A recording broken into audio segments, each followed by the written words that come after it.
Delighted to say joined in studio by three Tipperary senior hurlers. First we have now two-time All-Ireland winner, Hurler of the Year nominee Jake Morris. Jake, good to have you here. Thanks, Paul.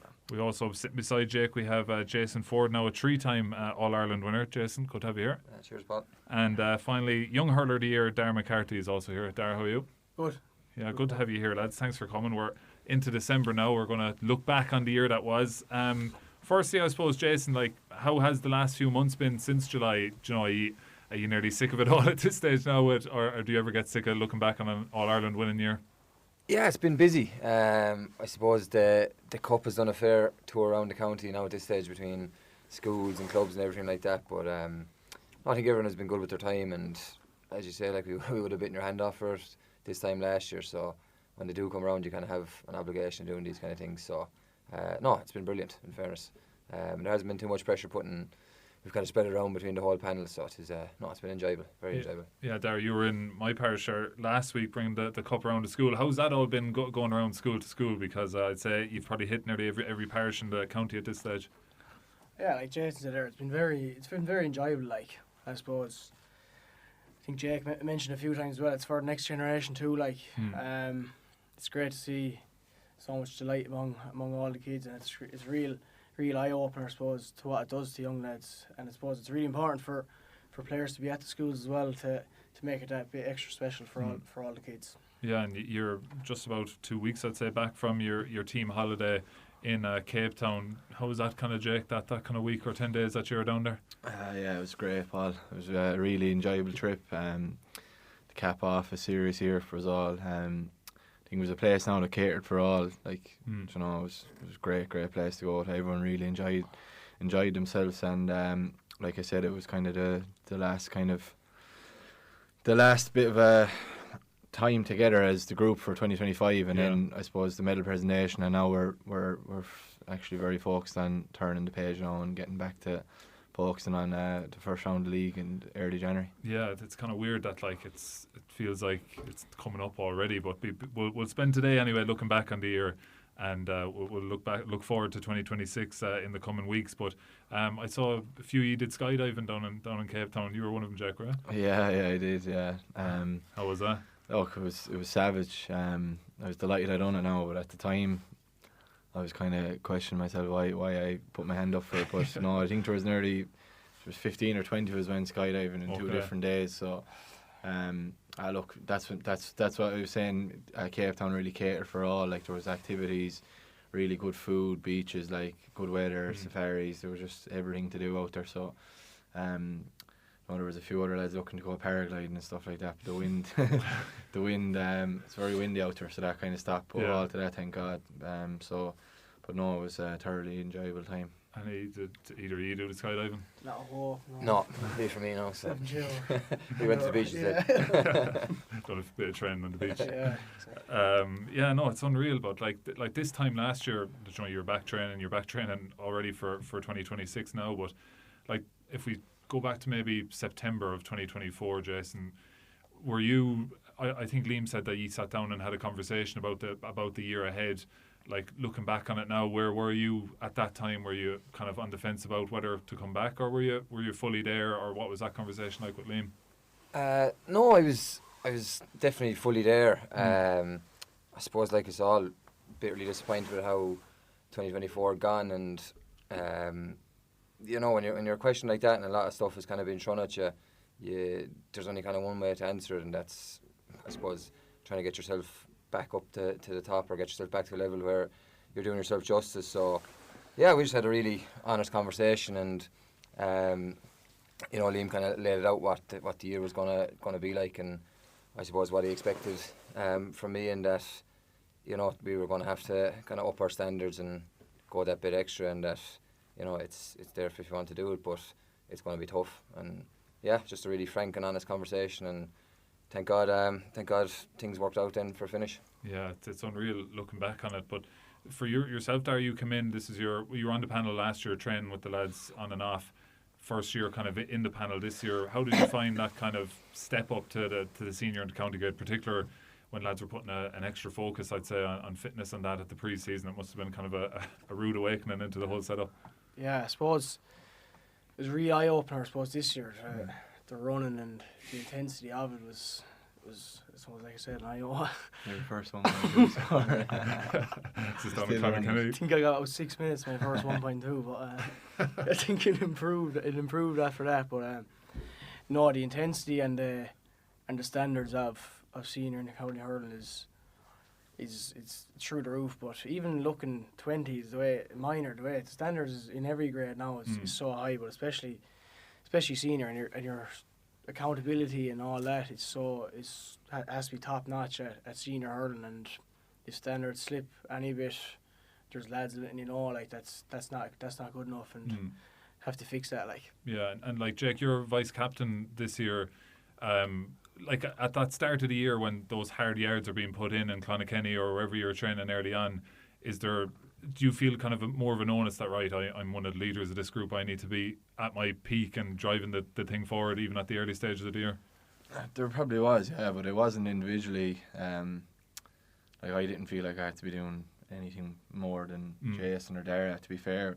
The way the group was, it was so level-headed, like, and there were so many good leaders in the squad that there was a realisation in us all. Like, it wasn't just myself that more had to be done here, and we had to really get on top of everything: fitness, hurling, coming together closer as a team.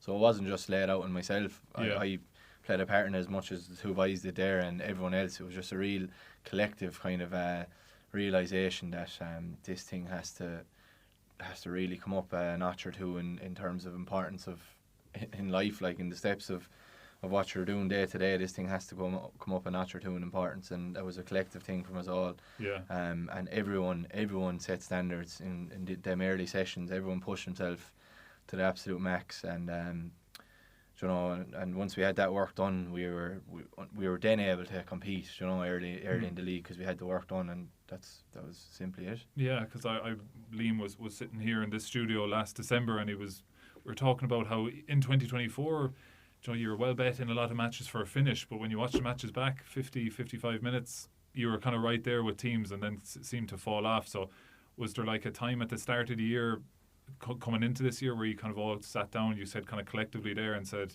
right, we need to go at this? Was there like a team meeting at the start of the year kind of thing to kind of set the baseline?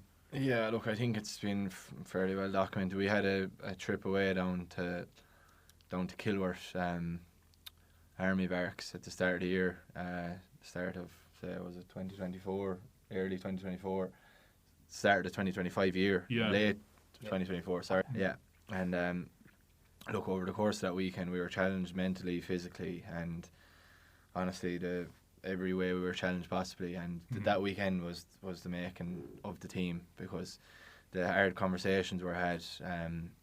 Players spoke out openly, the management spoke out openly, and from that day, when we left Kilworth on the Sunday, we knew what we had to do, and it was just a matter of going out doing it every day. And but that was probably the real defining moment of the year, was when the squad came together. Yeah, because like Jason, you've been involved in brilliant years with Tipp, down years with Tipp.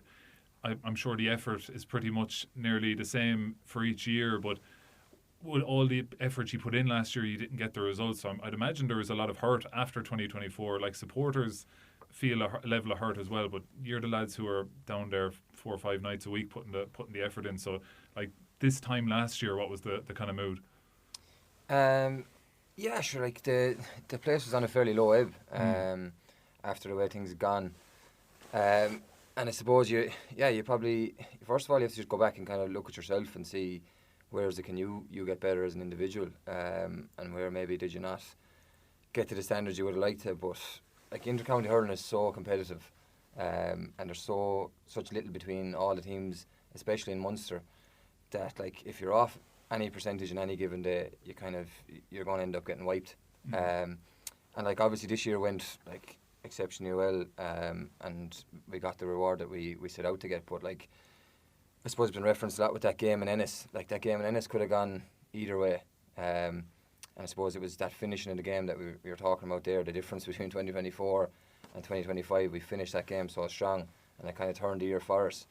Whereas the previous year, like, we were still in the Munster Championship in 2024 coming into the Cork game, and we were well in that game, I think up until about 40 minutes, and then it kind of 45 minutes, and then it kind of switched. So, yeah, I suppose just that finishing the games and weekends like Jake speaking about in Kilworth and stuff like that, while they're so far away from when you'll be playing Munster Championship and things like that, but it steals your mind, and it kind of gets the group that there's that bit of, I suppose that they're willing to go that extra bit for each other, and it builds that bit of resilience as well. So, you can't underestimate those things either.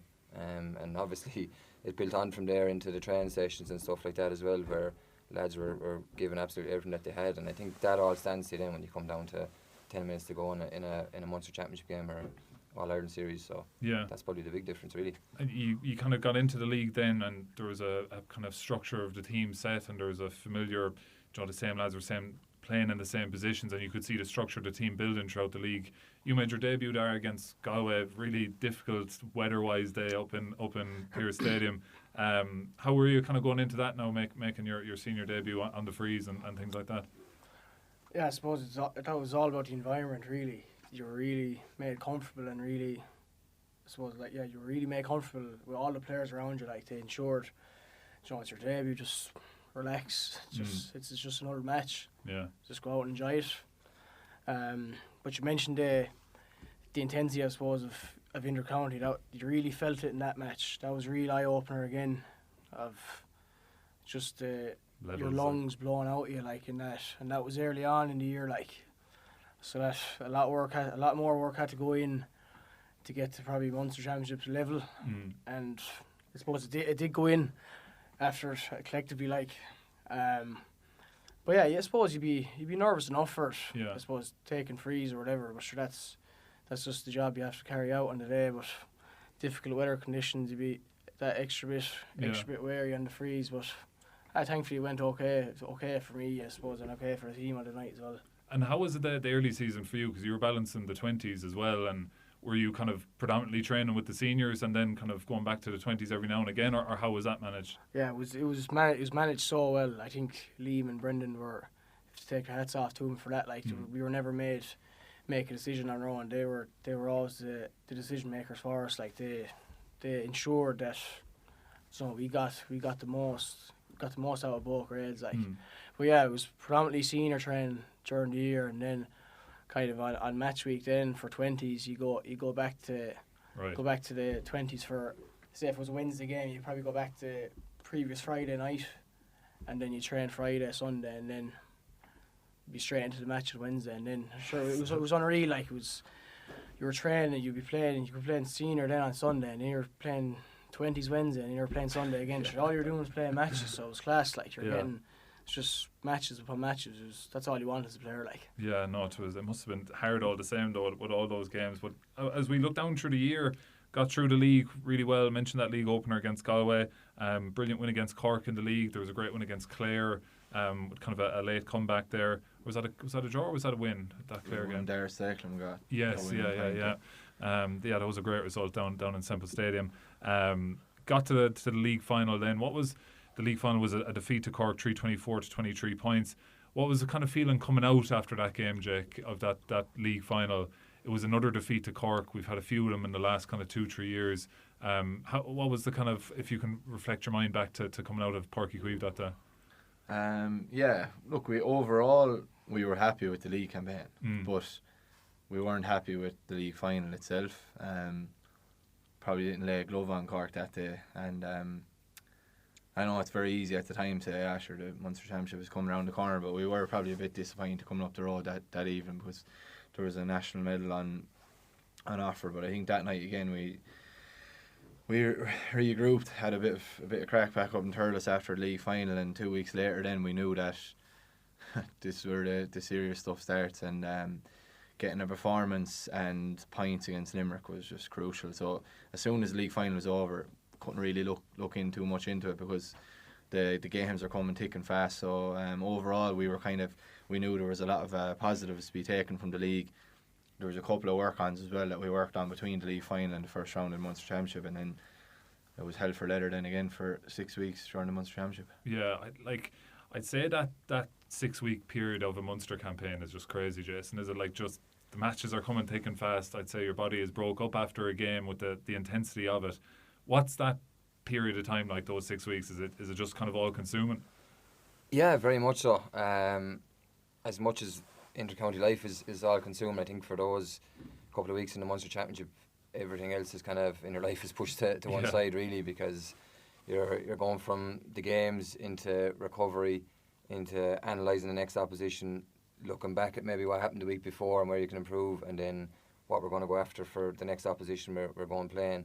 So yeah, just there's an awful lot going into it, and you're just trying to keep yourself in one piece as well, because a niggly little hamstring injury or muscle injury in previous times when you didn't have the Munster Championship the way it was, you'd get a chance to get back, but the way it is now, like something like that could keep you out, miss 2 games, and that could be your Munster Championship over with. So yeah, it literally just, you're doing everything you possibly can to get yourself right. And you had like those periods where you had the first Munster Championship game, I think it was 6-7 days later, you had the second one, then you had the week off, and then it was the same for the third and fourth game. Like, those week breaks must be just go in a flash, kind of.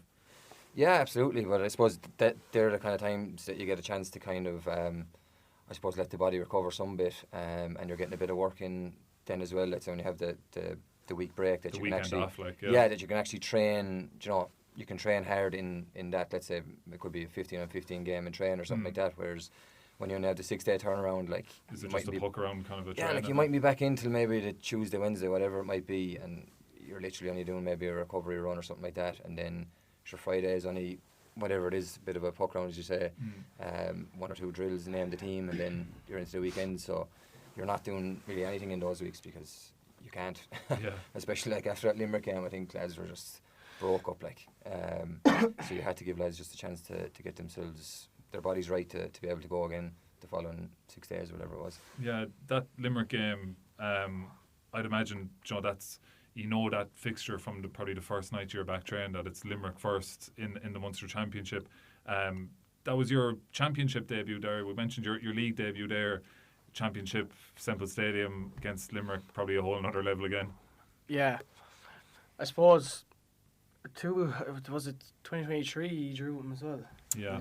John McGrath got the like free level. It was so cool. Like, you were in the stand for that, looking down, you're like praying you get to play with the boys out there someday, like whether it's 10 years or 2 years or whatever. Like, you're looking down and say, this is the coolest thing ever. Like, you're looking at the boys here, like one of the best games of the year, like draw game in the stadium, packed out, and you're just praying you could play that one day. And then luckily enough, I suppose this year we got the chance to experience it, and it just didn't disappoint at all. It was everything you've nearly dreamed of and expected a packed out Semple Stadium to be against Limerick. I suppose we targeted probably a quick start against them, and luckily enough we got it.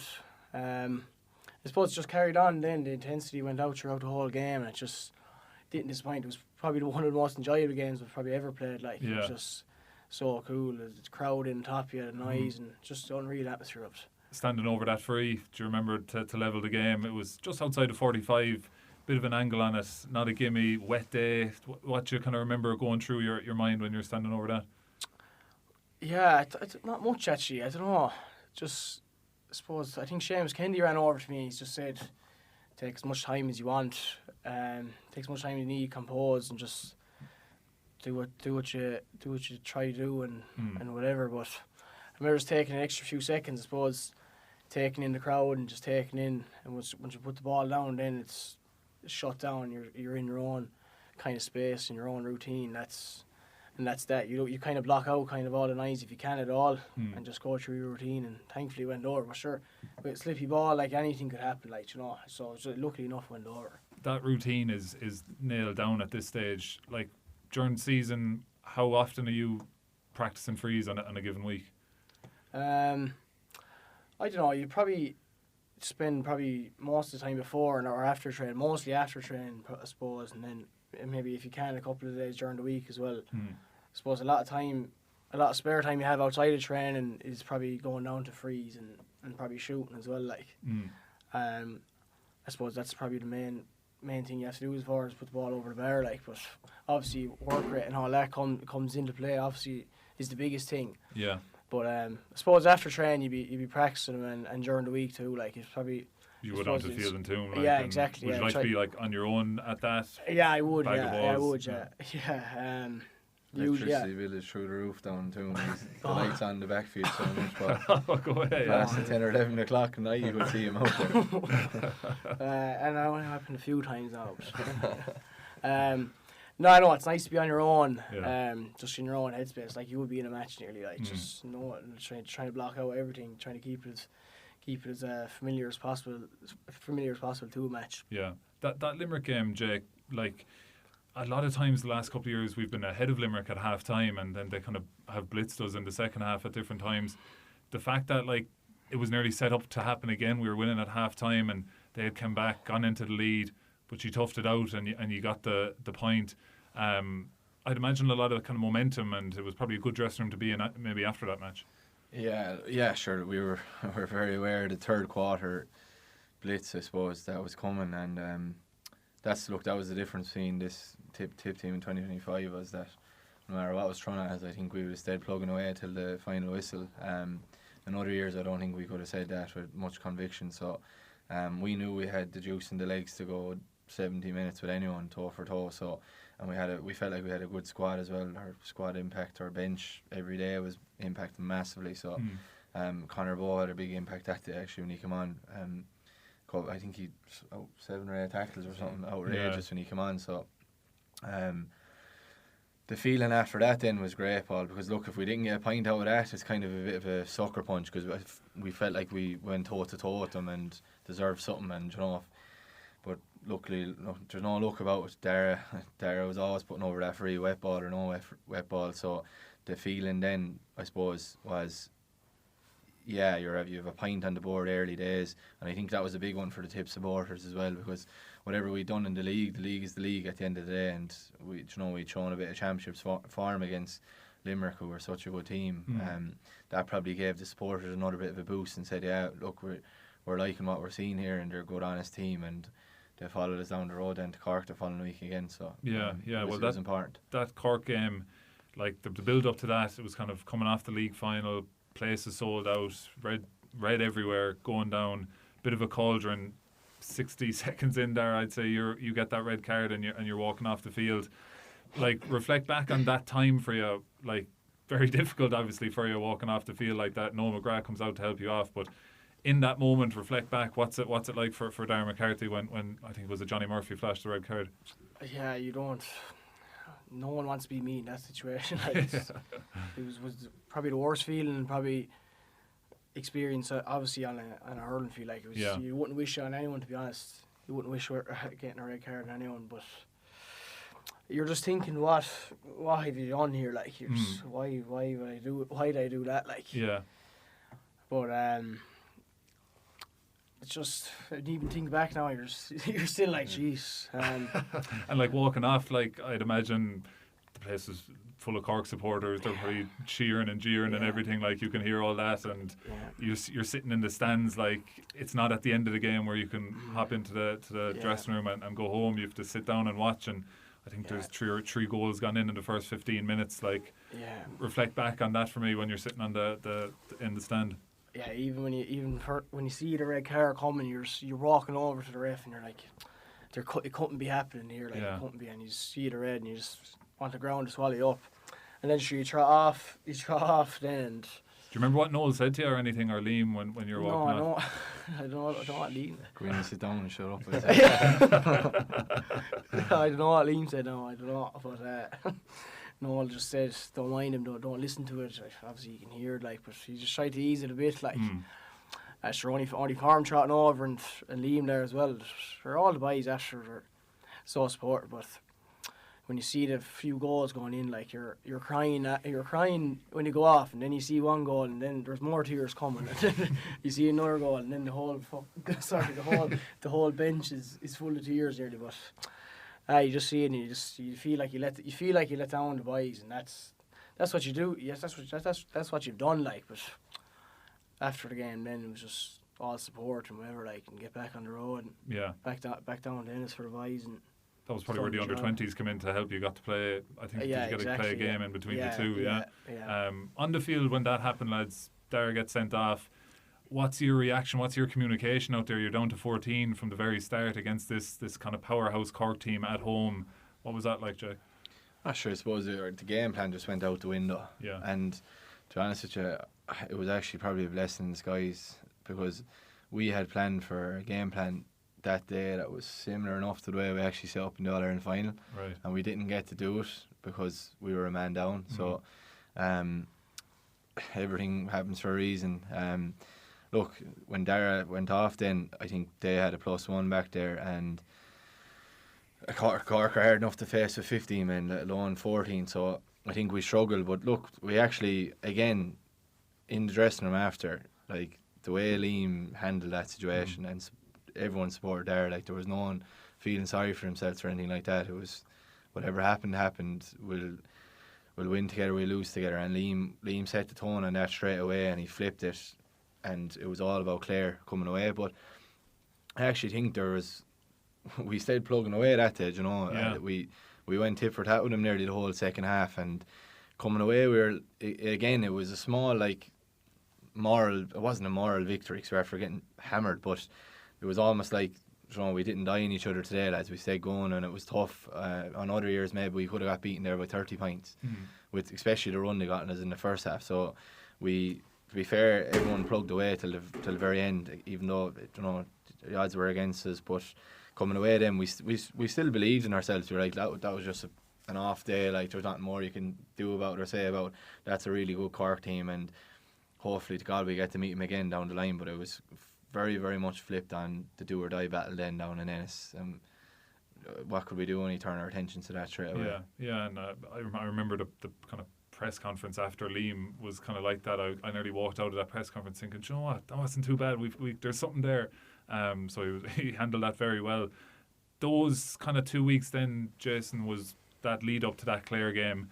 It was kind of all on the line. I'd imagine it was kind of laser focus. But I remember going into that game, you got off the bus in Ennis, and I just have it kind of printed in my head of this image of Liam running down from the bus towards the dressing room, and there's a Tipp people lined up either side, roaring and shouting, and he gives a little fist bump. Like, that was one of the first times I felt that, whoa, there's a real support for this team going into that game down in Ennis. Yeah, I think that was, you could start to see the kind of reconnect was kind of starting to come, and yeah, as Jake said, the week before, the 2 weeks before against Cork, like, I remember meeting people kind of the week after, and they were saying, you know, how good it was to see that we stayed plugging away. Like, you know, if that was Tipp of the previous year, we may have kind of lay down and died, like, whereas we didn't. I know we kind of got well bet for a finish, but everybody stayed stuck to what we were trying to do, and I suppose that just shows the supporters that you're giving it everything you can. And yeah, that day getting off the bus in Ennis, it does give you a fair lift, like, when you see that you're getting cheered into the dressing room. And like, we've had a good record in Ennis. You know, we won down there Liam's first year in 23. Yeah. We won down there in a tight game in 2019 as well. So we've had a decent record down there. And we knew, listen, you're playing Limerick in the first game, Cork in the second game. To get any points out of both of those, you know what I mean, you're going to have to be playing well and doing well. So we kind of always knew it was going to come down to Ennis to try and come out with Munster. And it was pretty straightforward for us. Like, you go down there, you win, there's a good chance that you'll set yourself up in the last weekend to come out in third place. Or get to Munster final, and that's the way it kind of transpired. Like, that game is so memorable, that game down in Ennis. It was a scorching evening, lovely day for hurling, 6 o'clock throw in on a Saturday. I think did you 3 or 4 goals in that first half, and up well at half time. Clare come back into it, Shane O'Donnell comes on, catches a ball, there's a huge roar. And again, that was probably another time where in a different year do Tipperary go on and win that game, but you somehow kind of found a way in that last quarter. Yeah, definitely. I suppose, like, different players kind of stood up at different times. I think Owen Connolly had 1 or 2 massive kind of plays during that last couple of minutes. Willie Connors came on and threw himself into everything. That was Oisín's, I think Oisín's debut down there as well. I think he won a free. Darragh Stakelum and Sean Kelly. Yeah. And John won a few big frees late on as well, I remember. Yeah, big time. So, like, there was different lads kind of stepping up all over the place, and like, probably, you know, you kind of felt, geez, if we can come out with this with a win here, like, this really does kind of turn our year on its head, because, like, the massive fill up you get out of a tight game like that, and the belief just starts to grow and grow. Especially from a silver we were 2 weeks previous.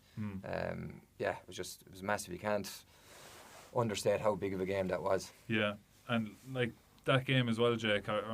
You made one of the last clearances in that game. Ryan, I think it was Ryan Taylor was it breaking through, or was it Mark Rogers who had a hand pass that just went over the hand of, I think was it Peter Duggan who was waiting for it. You get on the ball, clear it, it's blocked down. Ushin gets it. The ref blows a full-time whistle. Like reflecting back on that now, like that must have just been unbelievable to be on the field for that game.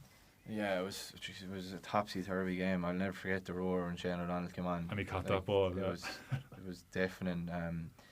And the wind had kind of gone out of us a small bit, and we kind of needed the boys coming on to give us a bit of a G-up, and that's exactly what they did. That's exactly what a squad is for.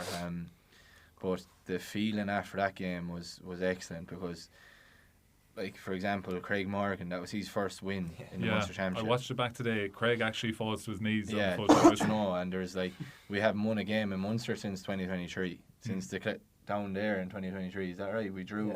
We're after drawing a lot of games. And Seamus Kennedy, I remember him saying it in one of the meetings before the Clare game.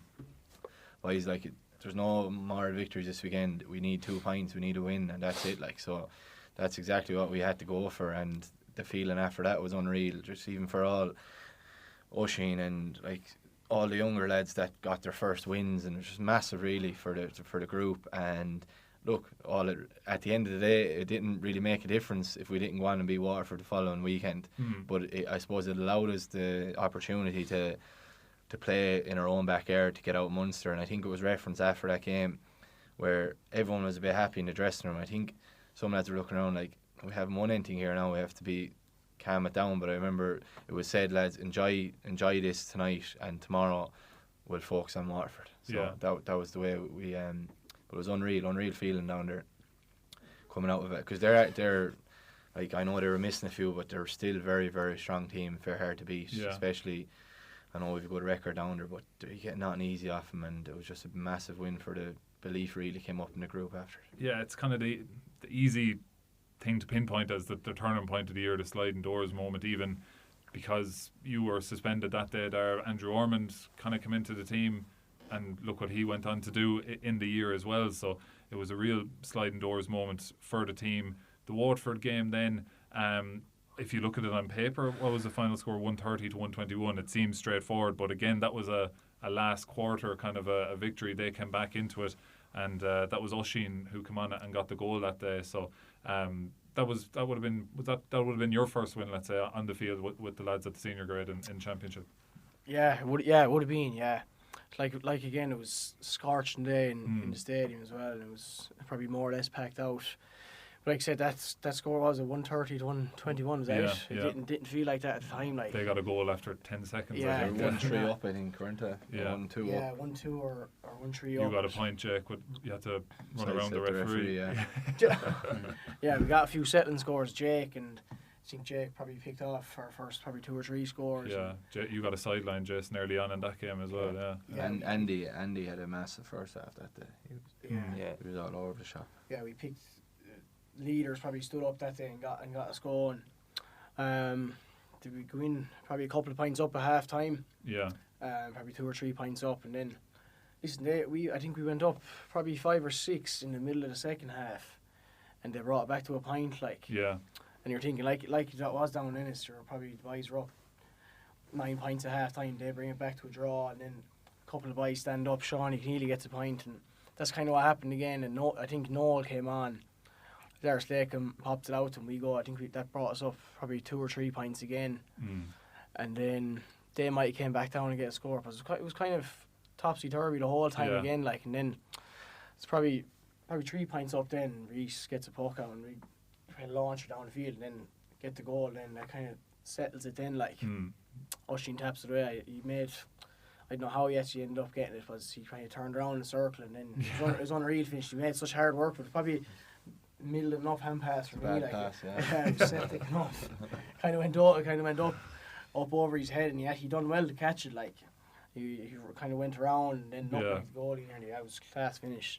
Yeah, and that kind of settled it in. Like, yeah, that booked the place then in the All Ireland series. And the year kind of opens up then, Jason, once you get out of Munster, because it's such a hard thing to do is get out of Munster at the start of the year. That's probably the number one aim, like. Yeah, that's exactly it. You hit the nail on the head. Like, that's the first goal that's going down on anyone's sheet is get out of Munster, because it is so tough. And it gave us kind of a chance to get lads maybe right as well. You know, that maybe carrying knocks and stuff like that. Like, I don't think you didn't play against Laois. No, I don't think I trained for 2 weeks after. Yeah. 3 weeks.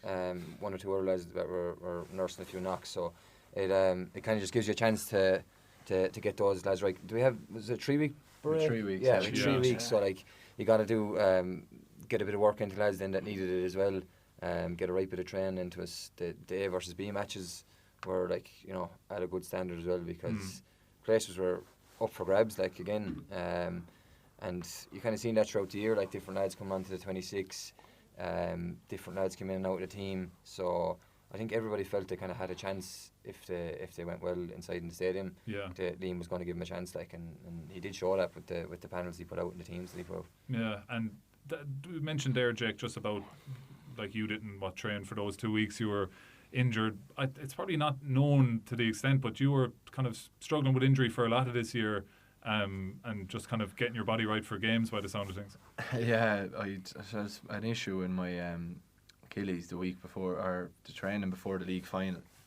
And sure, unfortunately after that, you don't have any time to get yourself right. So look, with Paddy O'Brien and Dr. Brendan Murphy, like, you're in the best hands, and Angelo Walsh, our S&C, it was really just managing it week to week. But like, I was fine to play matches and stuff. It was just really, when the ground started hardening up then in the middle of summer, it was about kind of trying to not overdo the Achilles. I think it was a bit of tendonitis in both Achilles, and just trying to keep on top of it and keep fresh. And that 3 week break was massive for us. It allowed us to, like Jason said, get work into lads who needed it, get a bit of rehab into others, and have a full look at the squad again, because it was open doors after the Waterford game. It was, you know what I mean, it was open season again for boys in terms of putting their hands up and stuff. So for me, it was a really important few weeks to allow me to get back on top of that injury again coming into the All-Ireland series. Yeah, and the All-Ireland series, the Laois game, I have that written down. What is it? 332 to 18 points. You scored 2-5 that day, Jason. I've down here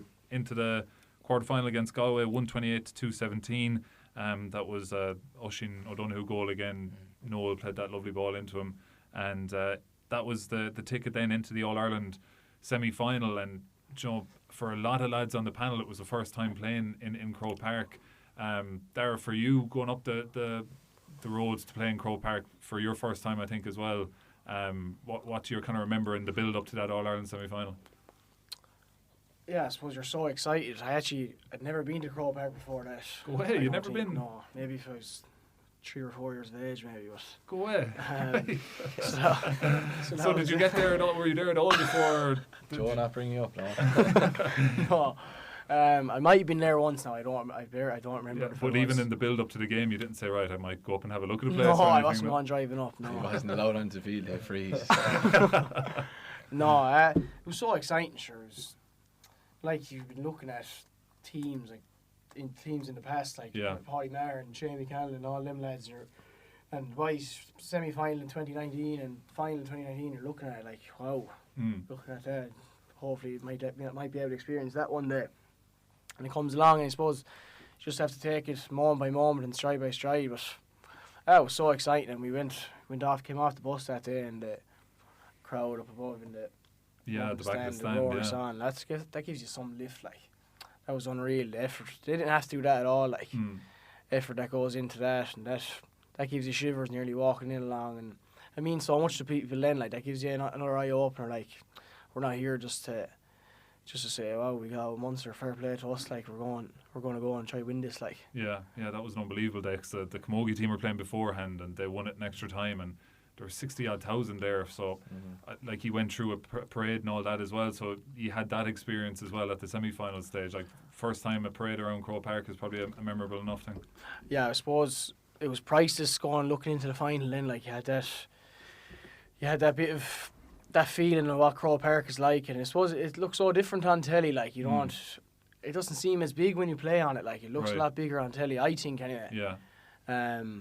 I don't know what the boys think now. But Like dimensions wise when you're on the field. it just seems, I don't know, it looks a lot longer on telly or something now. The boys think I'm raving here now. But I don't know. He'd never seen a stadium like that before. I'm just fitter than the boys. I get around quicker. No, to me it seemed like that. So that was fair and important with whatever it was. Yeah, the parade was another class thing, going around, all the roar from the crowd as well. Class 2, and it was invaluable then for the final. Yeah, and that game itself, again, it was what did it finish up? 420 to 30 points. Slow start to the game. They got on top. Then John puts one in the top corner.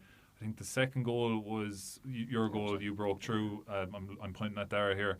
And the third goal was your hand pass over to Jason, and you get that lovely flick, Jason. Talk us through that one. Like it was kind of a high ball, I think, went in, broke down. You kind of peeled off, and Darragh played that kind of lobbed hand pass. You know, people ask players in the moment what were you thinking, but I'd imagine it was fairly instinctual to just flick that past Owen Murphy. Yeah, like in fairness, there gave lovely ball in over the top, and like Shane, I think it was Shane Murphy was kind of coming. I could feel he was right on my tail, like, so I knew Owen Murphy was coming out with the goal. Like there wasn't a whole pile else. I know if it went to take a touch that I was either going to get hooked or dispossessed or whatever. So it was literally just try to get something on it, and if it goes in, it goes in. But I wasn't even sure it'd end up in the net. You could kind of hear the roar of the crowd, but I wasn't sure it was after going over the bar in the net. And then I seen John is also a fair man to celebrate a goal, so he loves a goal, yeah. He loves a good celebration, so once I seen him running that, I was like, finally, that's after going into the top corner there. That's the statue of John McGrath with the 2 hands in the air extended up above him. Yeah, but like, what's that sound like when a ball goes into the net in Croke Park? Like, it must be outrageous altogether. Yeah. Yeah. No, it's class. Like, you can hear the roar, but like, it does give you a fair fill up. Yeah. It's like what you live for, what you train for. Yeah, exactly. Like, you get a serious buzz off it. As a forward, that's what you want to be doing, is scoring goals in Croke Park. Like, so, and like we needed those 3 goals, as you said, with the slow start that we had. Like, they were tacking on points at the other end, so we needed those just to kind of keep in touch in the game, really, like, because we hadn't really got into our flow at all. So yeah, they were important when they did come. The game continues, and Darragh, you get a second yellow for a challenge on Owen Murphy. Like, when that happened, you know, similar enough to the Cork game, I'd imagine. But what was your thoughts after that? Like I always said, that was kind of harsh enough, but the hurley was left in, and you flicked his hand. But reflecting back on that, in that moment, were you thinking, here we go again, or what was that like?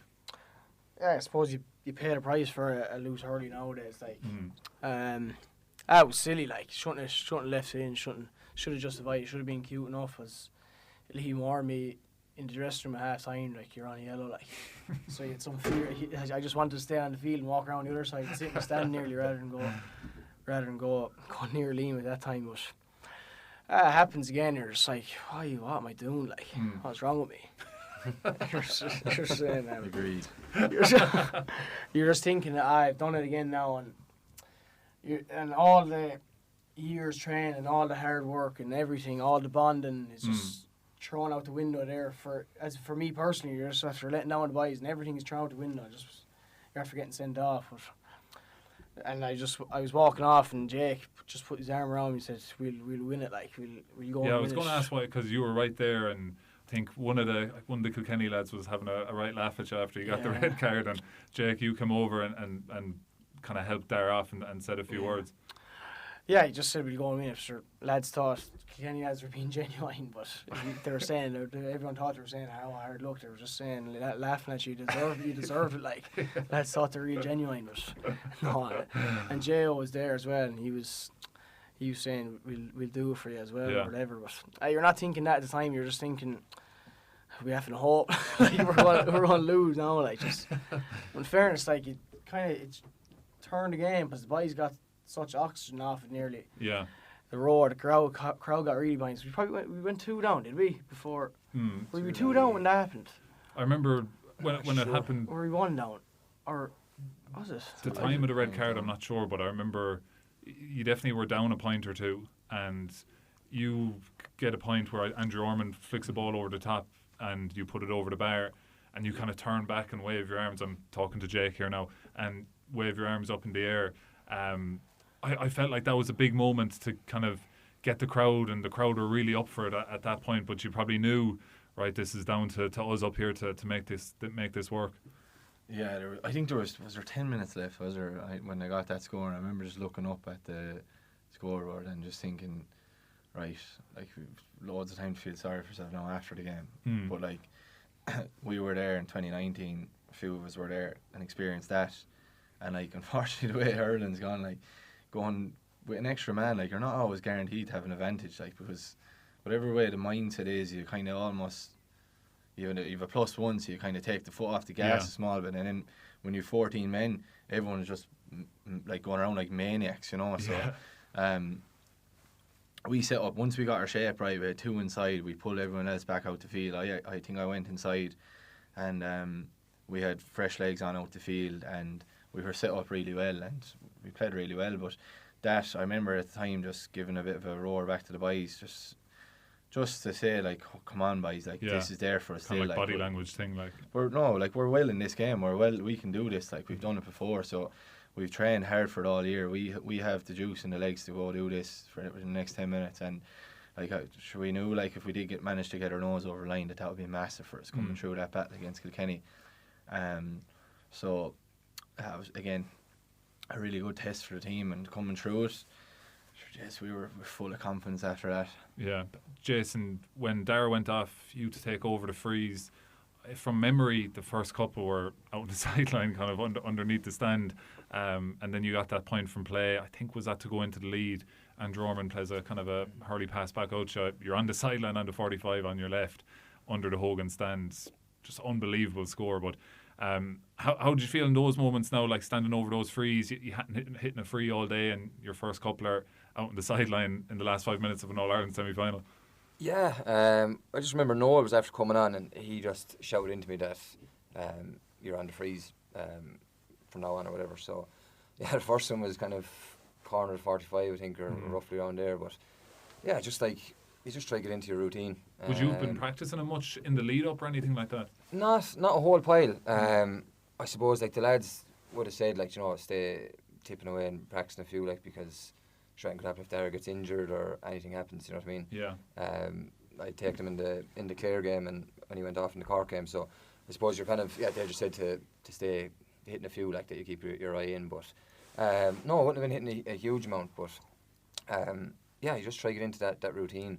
I've had the past experience of hitting them up in Croke Park before and stuff, and like, the Hill 16 end is not an easy end to be hitting them into, whatever it is, with the wind swirls around there a lot, like, so. And does it kind of confuse you in terms of, you might throw up a bit of grass and you're thinking, whoa, what way is this going? Or sometimes you might just, like, say, I might need to keep this maybe out to the left a bit more, and it'll come back in, and then the wind can die down, and it just doesn't come back. Me and the All-Ireland final, by. I think it happened to us all there with them wrong side of the post, everything.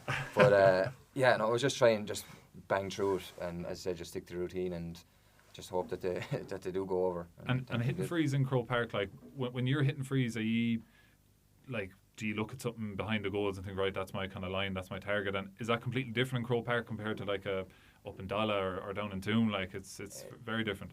Yeah, I'd always try to pick something in the background behind, but, like, Hill 16 end is so much concrete then as well and stuff, like, it's hard to actually pick a point, like, in it. And then as you said, you're trying to account for the bit of swirling wind or whatever that's there, so it is a bit different. They were important frees as well, though, because everything we hit, like, in the last had to go over, like. That point, Jason, from the sideline from play, I think that was to go into the lead, or certainly to level the game. You've scored some great scores, but I'm sure that's kind of right up there given the circumstances, time of game. Just unbelievable score, like. Yeah, and I suppose like at that, like, you're down to 14 men, you're throwing everything at it, so there's a bit of a carefree kind of thing with it as well. And once Andy popped back the ball, it was just let rip, like, and hope that it does go over the bar, like. But yeah, I think that kind of carefree thing kind of just helped us when the game went a bit unstructured like that. I think it really suited us. Yeah, I said, like, Jake ended up swapping in. I think I'd come out to feel a bit more. Nobody really had a real set position at that stage, I don't think, like, do you know what I mean? You were just chasing down what you could chase down, trying to get two back in, that you had a bit of structure to have the ball was cleared up. We had bodies there, but yeah, I think it just suited us a lot more, and the game went a bit scattered like that, and different opportunities fell then for different players. And Paddy Deegan is coming out with a ball. Alan Tynan blocks him down, plays a hand pass forward. It breaks down. I think Noel gets a flick first. You come sliding in, Jake, flick it towards to Oisín. Oisín gets it and somehow sticks it in the top corner. I'd say you were just getting back up onto your feet when he struck it. But like, talk us through that goal from your point of view. Yeah. So first of all, anyway, again talking bench impact. Tynan comes on. Don't even know did he get brought on against Galway. Don't think he did. No, he didn't. And you know, it'd be a big character in our dressing room. Alan would be, and coming on, that was a massive moment in that game. Like, you know, turning over Paddy Deegan there, that ball goes to the other end of the field, they attack on and score. You're under a bit of pressure, and that turnover was just unbelievable. Pass goes into Noel. It's a bit unscattered. It's a bit scattered inside, and ball falls out to me. I go to rise and miss it. I just flick it out to Oisín, and to be honest with you, I was just roaring at Oisín, tap it over. Were we down 2 points? Yeah, or definitely a point. No, I think it was a draw. That's Was as it? well. Yeah, I think he was the roaring at goal Oisín put as a goal up in the game. Yeah. Roaring at Oisín just to tap it over or whatever, and sure, how bad, into the top corner, and Owen Murphy, from one of the best keepers in Ireland for the last 10 years, from that distance out. Jeez, we see a better goal, I don't know, will you, for a long time. It was unreal. I'd say you were probably one of the happiest men in Croke Park, Darragh, when that hit the back of the net. Yeah, I think John was beside me as well. You can hear him again celebrating the goal. He was absolutely delighted. I was twice as happy. John had experienced that in 2019, so he knew what you were going through. Yeah, he was. Sure, when I went off, he was there as well, and he was just saying, "We'll be alright. We'll get over this." And he's just trying to ease you as well. Like, I said I had about 500 Hail Mary said at that stage, and when that goal went in, you're like, bit of hope here now. Like, this is it, and you're just praising Oisín, like, or whatever. Like, but sure, then it comes down the other field, and then they get a shot on goal, and Dyler blocks it off the line, like, just as important. Like, that was probably to level it again, was it? Well, it was with the scoreboard. Was that before or after Oisín's goal? That was after. That was last puck. Yeah, that was last play. play. Yeah, and that was when the scoreboard said there was 3 points in it, but there was actually only 2. Were you aware of that at the time on the field? No. The bench was aware of it. They knew. Yeah. Because they were going to get a message down, but we weren't aware at the time. No. It's just incredible looking back to think what would have happened if Robert Doyle didn't make that. I knew Noel's shot had gone wide, but Yeah. I still wasn't aware. I wasn't paying attention to the scoreboard.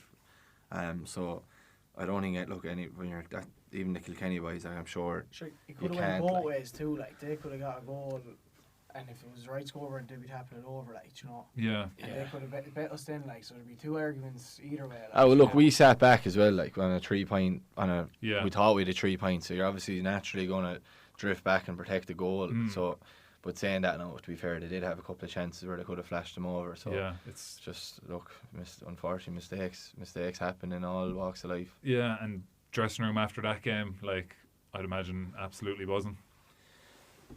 Yeah, we knew we had a holiday in the bag at that stage. So I hadn't been away for a few years, but no, it was Jesus, like that. Like, we got in 2019, it was the same. We got such a buzz out of winning kind of against the odds, like, we were down to 14 men, and gave us some belief as well. Like, so yeah, you know, you're going to look forward to a massive 2 weeks, like, and no, it was class.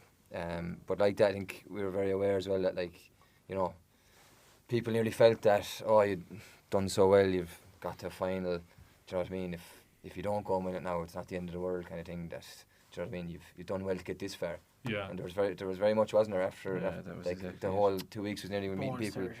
Yeah, exactly. People nearly saying, look, you've done really well now. Kind of, you know, we're up against it here, like that. You got us another day out. Yeah, kind of thing. Like, whereas we were saying, in All Ireland final, like, they don't come around too often, so we're going to grab it with everything that we have, like. Yeah, like, how is that how you kind of looked at that, as if, say, hold on a minute now, like, we're not going up here to just say we played in an All-Ireland final? Yeah, I remember saying to lads, like, after the final, I was not saying it before, but saying it after the final, like, that it was the weirdest build-up kind of to an All-Ireland final, because every other one that we'd been in, there was expectation that you would go and win it, but like, anyone that you were meeting like was just kind of like that kind of. You were getting that tone that like, geez, you've done really well to get there, like, and probably not going to win it now, but like you've put a bit of pride back into it or whatever, like, and fair play kind of thing. But, that's not yeah, what you're playing for. No, exactly. Like as players, you don't have that mindset at all. But I think it's probably the complete opposite then in Cork with the amount of pressure that was mounting and stuff like that. So it was probably two polar opposites of how you could be building up to an All-Ireland final. And you've built up to a good few now. I'm sure you played two in 2014, 16, 19. So this was your 5th All-Ireland final. Let's say building up to. How is that like building up to? Is Jason Forde 2025 building up to an All-Ireland final much differently than 2014? Let's say. Definitely. Like in 2014, I was only 20, so same age roughly as the boys now. Like you're probably thinking on a different wavelength, but and then I wasn't starting at that time either, so it's different, I suppose. But like I said, like the expectation in all those other finals was like that. We should be kind of winning this. Because I suppose the form from the previous couple of years would have suggested that we were. Do you know what I mean? It wasn't any big surprise to be an All-Ireland final in those years. Whereas I think this year, as I said, you just kind of got that vibe that we'd done well to get there, and that was kind of the way the supporters were feeling and stuff. So. And that must have been weird, Jake. Like I'd imagine there was an expectation within the group that we're going up here and we're going to win this game. Like, but then when you're out in the street talking to people, you get that kind of vibe of God. It's great to be going up to an All-Ireland final, kind of. Yeah, do you know what? It was unreal because like Jason said there, like you could walk around the town and you wouldn't have anyone like annoying you or putting extra pressure on you. So it was really, and like Liam said it after the semi-final, he said, like, boys, I don't want any hiding away over the next 2 weeks.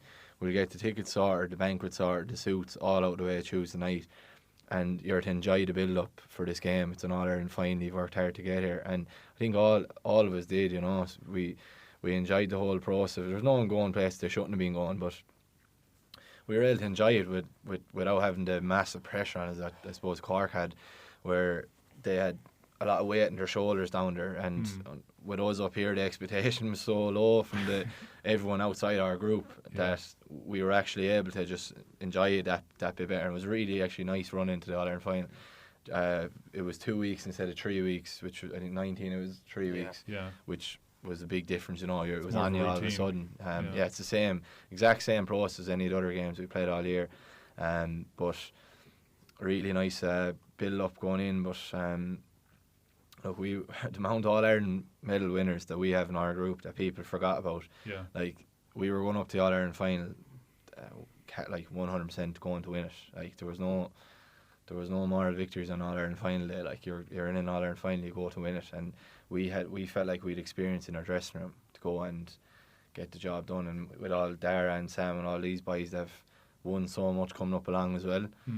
Like 2024, like you still have an awful lot of All-Ireland winners in that dressing room through all grades, that when you do get things right, you're always going to give yourself a chance of winning on the big day. Did you enjoy the build-up to the All-Ireland, Darragh, being your first one, and like the lads would have experienced it before, but did you enjoy those 2 weeks between semi-final and final, or were you, how did you feel kind of for those 2 weeks? No, it was so special building up. Like you'd be obviously anxious enough, and you'd be looking at Cork saying, what could it's always in your head, like what could happen here, like, know. But then what changed my mindset and what nearly relieved me and composed me was we had a meeting in the Dome one night, and just like Jake mentioned there, it was just a simple meeting. It was 10 or 15 minutes, and I think someone said, Conor Stakelum or someone said that like there's any amount of All-Ireland medals in this dressing room, like, so there's plenty of experience and boys know how to win, like. Like Jason had 2 or 3 All-Ireland medals, like Jake had 1. Like, there was loads of All-Ireland medals, like, and they knew how to win, so that cleared my head a lot. When you have that behind you, it's priceless, like going up the road, and it was so enjoyable. Like it's like them 2 weeks, it's like a feeling you just want to bottle and just open it up every so often and just look back on it, like, but it was class, like.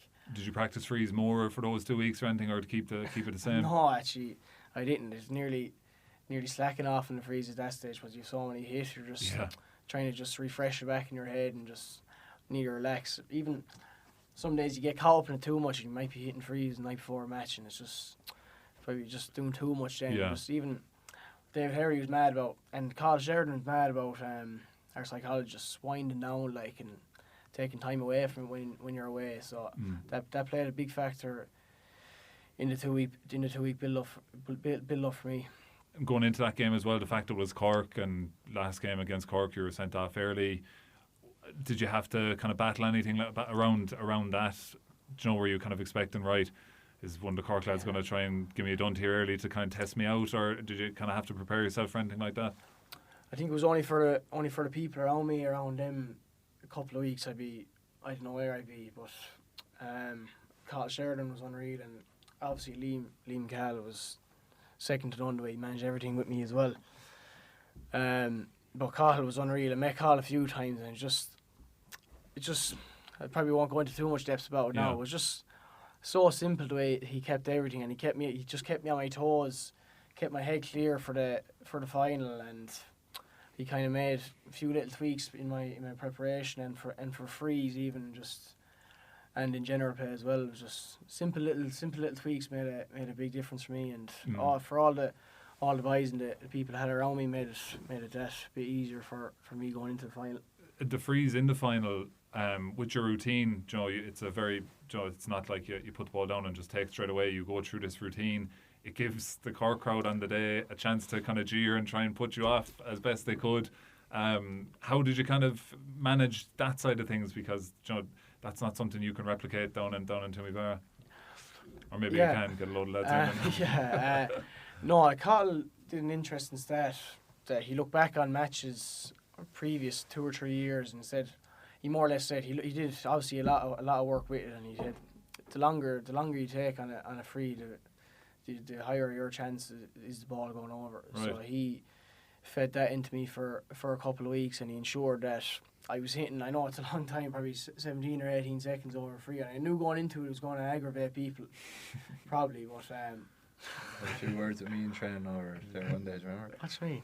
Yeah, we sit a free in Pats, and I had a few words with you, and you weren't too happy with it. He was giving me large before a free, and he thought he was great, lad. You getting large and didn't it work out? No, it was unreal from Carl, because I never actually. I've thought before. I remember Colin, our kit man for 20, said it as well before about the longer I take over a free, the better chance to go over. So yeah, like I said, I knew going in it was going to probably aggravate probably a crowd, but you have to stay in your own space there and just forget about everything else. So probably the routine did change a small bit, like a few extra breaths or whatever to relax yourself. Yeah, because I'd say I haven't timed it now, but I'd say it's around the same as like TJ Reid. I think he takes his time over the ball as well, like, so it is not unprecedented. But we'll talk quickly about this game itself. You know, it's kind of been talked about the lead up where he decided you're going to have play the extra man back. I think he had a training session beforehand, Jason, where it didn't work out at all. And was there kind of worries then to think, God, is this going to work out at all, considering your training match the week before didn't go to plan?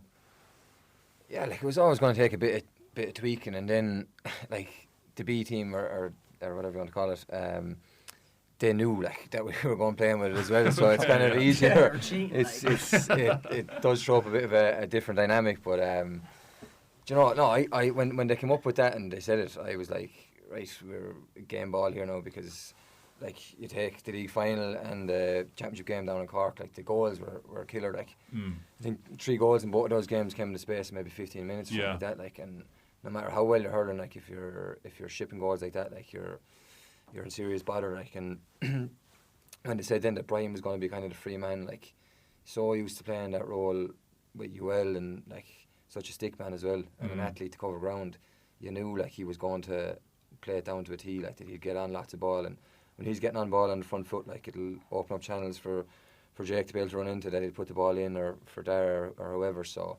no, I was like, yeah, I was very confident once they'd announced that that's the way we were going to go. Yeah, and the game then, first half was fairly tit for tat. They get that goal just before half time, and at the time when it was half time, we were talking off air, we were commentating and talking off air, saying, oh, that could be a killer blow just before half time. But nearly looking back, as Jason said there, Jake, that Cork a lot of the time got goals in bunches, so it nearly stopped that in its tracks with the half-time whistle and gave you maybe a chance to recollect in the dressing room at half-time, and hearing things about the dressing room at half-time Liam speaking about it, that it was a very positive place, and he didn't really have to do much, in his own words, that lads were up and kind of annoyed nearly that they were 6 points down. Yeah, look, the goal probably did come at the right time for us, because if that match went on another 5 minutes and they tipped over another 1 or 2 scores, all of a sudden you're looking in trouble. But to be honest with you, we felt like we were actually hurling very well, and we had hit a lot of wides, and myself was probably the main culprit. We'd hit a lot of wides in the first half, but we were playing quite well. 4 or 5 wides, couple of wides. We were playing. Yeah, you were still on the field that day. So we were playing quite well. But funny enough, that Darragh mentioned Cottle Turden there. We had prepped for being. We knew Cork in the first half of their matches were blitzing teams, and they were going in, but they were probably finishing a small bit slowly in matches. So we kind of had, obviously we didn't want to be down by 6 at half time, but we knew if we were down 4, 5 or 6 points, that it wasn't the end of the world, because we had five boys come off the bench, and we were finishing games really strong all year. So there was no panic there. You know what I mean? We felt like we were well in the game. We were matching them for everything. Unfortunately, like, they have that in them, that spark and the pace that they can create goals like in the flick of a finger. But we were quite content at half time that our game plan was working, just up our efficiency, and once the boys come off the bench, that will be they're about to come down the home straight, and that's all we had asked for. Yeah, I'd say that second half is just kind of magical, nearly thinking about it. Cork only managing 2 points, and Tipp, I don't know what she finished up with for a finish in that second half, but looking back on that, Jason, have you watched back the match? Like, would you be lads to watch back the match yet, or have you watched it back at all? Fully, Yeah, I've seen bits and pieces of it kind of back. Christmas, I haven't sat down and watched the full 70 minutes or anything, but yeah, like you've seen majority of it. Like, yeah. But that second half, John gets that goal, you hit the ball in, Jake drops short. Good ball in, yeah. John is there and somehow has the composure to just, like he's in the backyard, put it into the back of the net. Then the penalty comes, Darragh standing over a penalty in front of 82,500 people on an All-Ireland final. How's that like, John? I'd say that, is it relief when the ball hits the net, or what are you kind of thinking when you're going through your routine? Yeah, it's like you said, some relief when it hits the net. Would you have had a spot picked? Would you know, right, if I get a penalty, this is what I'm doing? Yeah, I had it was kind of in my head a couple of days beforehand. With Carl, kind of, I had it picked. He said, think about it or whatever, and I had it kind of in my head where I would go. Probably not that high. Probably like it a bit lower, but yeah. John got fouled, wasn't it? And then he caught the ball. Caught the ball over. You were told you were supposed to be hitting, were you? If it was early on.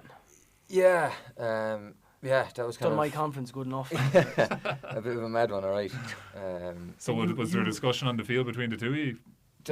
You ran over to Liam, didn't you? And then obviously, like, I hadn't hit a penalty in, I'd say, 6 months or a year, I'd say. Okay, I was going into the bathroom on our final day, and Liam came to me and said, if you get a penalty today, you're hitting it or whatever. And I kind of looked at him as if, like, I didn't know whether he was messing or whether he was serious. And then he was serious, so I said, fair enough. And then David Hurd, he said it to me as well. But, like, he was hitting the ball so well like that. Do you know what I mean? Yeah. It would have been madness. So you ran over to Liam, and what did you say? I just said leave him hit it, like, he's hitting the ball. Do you know what I mean? He's I don't know what you had scored at that stage, but, like, you're on the money, like, so it just made sense for him to hit it, like. Yeah, J.O. just said, go on, have a go at it thing, and I was like, grand, try it. I was sure, thankfully, like, you're thinking, just take as much time as you can again over it. Take a couple of steps back or whatever, and just pick your spot where you've been thinking, visualising, I suppose, the last week or 10 days, like, that there's no point in changing where you've been thinking the last week or 10 days, and then going to the wrong side of where you've been thinking, like. So just aim for that side, and obviously thankfully it went in. And the main thing you're thinking there is, don't miss a ride or something. Just concentrate each step at a time, like you're nailing your routine, nailing the rides first, and everything kind of flows naturally after that. You don't think too much about it, like. Yeah, and again, ball into the back of net, 82,000 people. That moment, like, I think you give a big kind of fist bump, but, like, thinking back on that must be unreal. Even before the penalty, you're 3 points up, and with a man down, when they have a man down. So it's probably a big score at the time to go 6 up and a man in hand too. Like, so it's probably an extra bit of pressure with it, because if you miss that, like, they'll get a bit of juice out of that, like, or whatever. It might go up field and get a score or 2 points in it then, like, so. Could have potentially a 4-point swing, and then thankfully it went in, and then when it hits the net, you're so relieved first of all, and then you give it large then after that. Puck out goes long then, and Ronan snaps it over Brian Hayes' head back up the field, and I think we get another score. And full-time whistle, do you remember what you did, or where you kind of ran to, or is it just kind of just chaotic when the full-time whistle goes? You're so great, aren't you, like? Just drained and just drained and emotionally, like, just you can't believe what's after happening, and just all the hard work and everything, and just you're pure just it's chaos really for 10 or 15 minutes. You're disbelief for first. Running around hugging everyone, and everyone's so happy. You know, that's exactly what all the sacrifice you put in for it, and you're not guaranteed ever to get that out of it to win an All-Ireland medal, like, and I said it at the start of the year with the boys. I can't remember where I said it, but I said, if God help the place if we win something with this group, because we were so close through the tough years. The group was so close that if we won something, we knew it was going to be special, like, and just some feeling. Yeah, and just when you brought that up, there was a great picture going around on the All-Star night with your grandfather watching on from back home. Jimmy, like, what did you kind of make when you first saw that picture of him looking on so proud of you on the telly? Yeah, sure. Look, it's a great, like, it's not really something you sell for the start of the year when coming from where we are coming from. But I suppose after the All-Ireland, you know, it's a nice thing to bring back to your club and for your family, and for the grand, like, you know, knows my granddad knows he's stone mad hurling anyway. So, but to be honest with you, I'd say us winning the All-Ireland was better for him than me winning All-Star. Like, it's just obviously he's proud and stuff, but like that day up in Crow Park, he was up there, like, and I'd say he just couldn't believe. I'd say he thought now he mightn't have seen another Tipp All-Ireland, but just really, I suppose, special, and glad to be able to give him days like that, you know. Yeah, no, you gave us all some amount of days, and I'd say you had a good few days after the All-Ireland. It seemed like good crack. You kind of went up and down the county. Somehow Pink Pony Club was kind of your song of celebration throughout it, but a good few days, Jason, after. Yeah, brilliant. And you know, I always say, like, if you can't enjoy these things after all you're after putting into it, then what's the point of it, you know?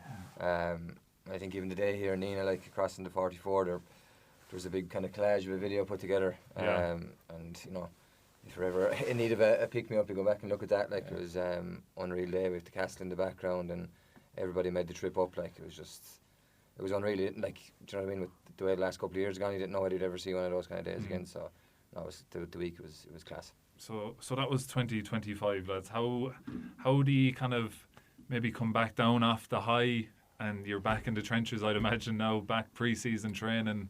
How's that kind of a adjustment now to kind of, from being at the top of the mountain to go back down and join everyone else at the bottom and try and do it all over again? Yeah, well, I think there's just, Paul, there has to be a realisation that how do we get to the top of the mountain, and it was by going into the trenches, working our ass off for 7 months, like, and working harder than people even know, like, the stuff that was going on. And there'll be has to be a realisation now that to savour the feeling that we have and have had over the last couple of months, and do whatever we can to get back there again. But again, there's no guarantees in anything. We'll just have to get our noses out of Munster next year. But in order to do that, the next few months are going to be massive for us to get back down. We're all at the bottom of the mountain again. Everyone's on the same level, and work really hard together as a group again, do what we done last year, and even have to maybe up it a small bit more again for 2026, because I know for a fact there are probably other teams working really hard to try rectify 2025, and if we take our eye off the ball at all and Tipp, we'll see what's after happening historically over the last couple of years after we won it. So really big challenge ahead of us, but with the management team there and the squad that we have, I feel like we're all just really looking forward to getting back to the normality now and getting back to work. You looking forward to the pre-season training there? No, not at all actually. Not at all. Long distance running isn't for me. But, I know, sure, looking forward, like Jake said, looking forward to getting back into another routine. Yeah. Well, lads, you've given us unbelievable memories here in Tipperary, and for myself, getting to commentate in those games. So from us all in Tipperary, thanks for this year, and the very best of luck in 2026 to you all, and thanks for coming in and talking to us. Thanks, Paul. Thanks, Paul. Cheers. Thank you.